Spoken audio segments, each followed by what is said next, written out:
പ്രിയമുള്ളവരെ എല്ലാവർക്കും നമസ്കാരം. ആത്മീയശാസ്ത്രത്തിലേക്ക് സ്വാഗതം. ഇന്ന് നമ്മൾ പഠിക്കാൻ പോകുന്ന വിഷയം ഉപനിഷത്തിലെ ഒരു വാക്കാണ്. എന്താണെന്നറിയാമോ?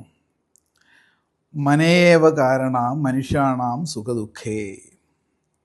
ഇവിടെ മനേവ കാരണാം മനുഷ്യാണാം സുഖദുഃഖേ.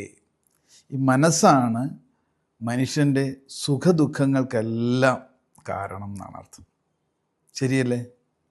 അപ്പോൾ നമ്മളെല്ലാം ആഗ്രഹിക്കുന്നത് സുഖവും സമൃദ്ധിയും സന്തോഷവും ശാന്തിയും ഒക്കെ ഉള്ളൊരു ജീവിതമാണ്.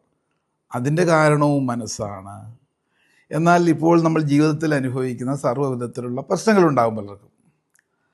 അത് നമ്മൾ പല കാരണങ്ങൾ അതിന് കണ്ടെത്താമെങ്കിലും അതിൻ്റെയൊക്കെ പിന്നിൽ ചേർന്ന് പ്രവർത്തിക്കുന്നത് നമ്മുടെ മനസ്സാണ്. അപ്പം എന്നാൽ മനസ്സിനങ്ങ് ഇല്ലാതാക്കിയാലോ, സ്വസ്ഥമായാലോ? അങ്ങനെയാണ് പലരും ഈ ആത്മഹത്യയെ പറ്റിയൊക്കെ ചിന്തിക്കുന്നത്.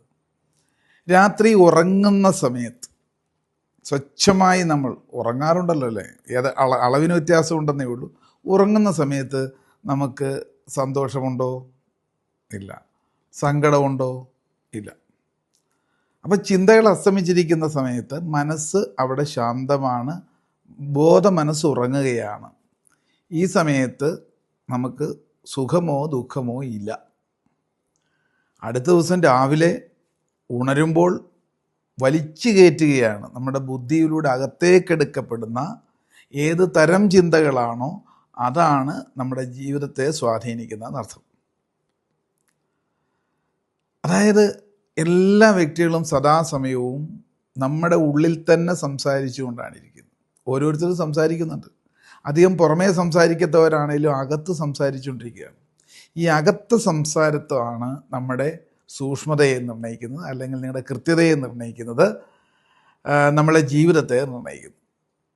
പക്ഷേ പുറമേ ആരും പ്രകടിപ്പിക്കുന്നൊന്നുമില്ല. അകത്ത് ഹൈ സ്പീഡിലാണ് സംസാരം നടക്കുന്നത്. അതിൻ്റെ ക്വാളിറ്റി, അതിൻ്റെ നിലവാരം എത്രത്തോളമുണ്ടോ അതാണ്. പലരും അവനവനെ പറ്റി തന്നെയുള്ള തൻ്റെ ദുർവിധിയെ സംബന്ധിച്ച്, തനിക്കുണ്ടായ അനുഭവങ്ങളെ സംബന്ധിച്ച്, ഇപ്പോഴുള്ളതല്ല, കഴിഞ്ഞ എത്രയോ കാലങ്ങൾക്ക് മുമ്പുള്ള ആരെങ്കിലും എന്തെങ്കിലും പറഞ്ഞതൊക്കെ അയവിറക്കുകയാണ്. ടോക്സിക്കായിട്ടെന്ന് പറയാം.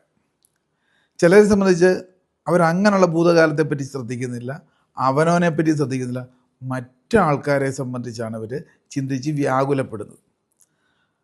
അവരാരെപ്പറ്റി ചിന്തിക്കുന്നോ അവർ ആ സമയം വേറെ ഏതോ കൃത്യത്തിലോ കർമ്മത്തിലോ ഒക്കെ ഏർപ്പെട്ടുകൊണ്ടിരിക്കുകയായിരിക്കും. പക്ഷെ ഇവർ മറ്റു വ്യക്തികളോ സാഹചര്യങ്ങളെപ്പറ്റി ഇങ്ങനെ അകത്തു കൊണ്ട് നടക്കുന്ന, അതും ടോക്സിക്കായിട്ടുള്ളതാണെങ്കിൽ അത് പുറത്തേക്ക് എങ്ങുമല്ല പോകുന്നത്, ഈ വ്യക്തികളുടെ മനമേവ അകത്തേക്ക് അത് സംഭരിച്ചു വെക്കുന്നു. ഇങ്ങനെ സംഭരിച്ചു വെച്ചാലോ മനസ്സിലേക്ക് രൂഢകൂലമായിട്ട് അടിഞ്ഞുകൂടുന്ന ഈ വിഷലിബ്ധമായിട്ടുള്ള ചിന്തനം ഈ വ്യക്തിയുടെ സർവനാശത്തിലേക്ക് നയിക്കുന്നു. എന്നിട്ട് പറയുന്നത് എന്താ? ഞാൻ മര്യാദക്കൊക്കെ ജീവിക്കാമെന്ന് വിചാരിച്ചാൽ മറ്റ് വ്യക്തികളാണ് എൻ്റെ ജീവിതത്തിലേക്ക് ഈ ചിന്തകൾ ഇട്ട് തരുന്നത്. അവർക്ക് കുഴപ്പമൊന്നുമില്ല. അപ്പം മനമേവ കാരണാം മനുഷ്യാണാം സുഖദുഃഖേ. അല്ലാതെ വ്യക്തികളെ കുറ്റം പറഞ്ഞിട്ടോ സാഹചര്യത്തെ കുറ്റം പറഞ്ഞിട്ടോ കാര്യം. നിങ്ങളുടെ ഉള്ളിലേക്ക് ഒരു പാത്രത്തിൽ അല്ലെങ്കിൽ 2 ഗ്ലാസ്സിനകത്ത് ഒരു ഗ്ലാസ് നല്ല ജ്യൂസ് ഉണ്ട്, ഒരു ഗ്ലാസ് നല്ല വിഷമുണ്ട്. നിങ്ങൾക്കറിയാം, അതിന് പുറത്ത് എഴുതിയിട്ടുണ്ട് ഇത് പോയിസണാണ്, ഇത് ജ്യൂസാണ്. നിങ്ങളുടെ മുന്നിലോട്ട് 2 പാത്രം തരികയാണ്. ഏതായിട്ട് നിങ്ങളെടുത്ത് കുടിക്കുന്നത്?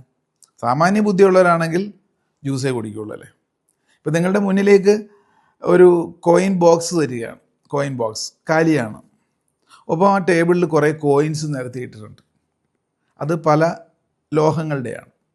പിച്ചളുണ്ട്, ഇരുമ്പുണ്ട്, സ്വർണ്ണമുണ്ട്, വെള്ളിയുണ്ട്, ഇങ്ങനെ നിരത്തിയിട്ടിരിക്കുക. അപ്പം നമുക്കൊരു സമയം ഫിക്സ് ചെയ്യാണ്. ഞാൻ 1 മിനിറ്റ് സമയം നിങ്ങൾക്ക് തരും. നിങ്ങൾക്ക് ഇഷ്ടമുള്ള കോയിൻ പെറുക്കിയെടുത്ത് ടിന്നിൽ നിറയ്ക്കാം.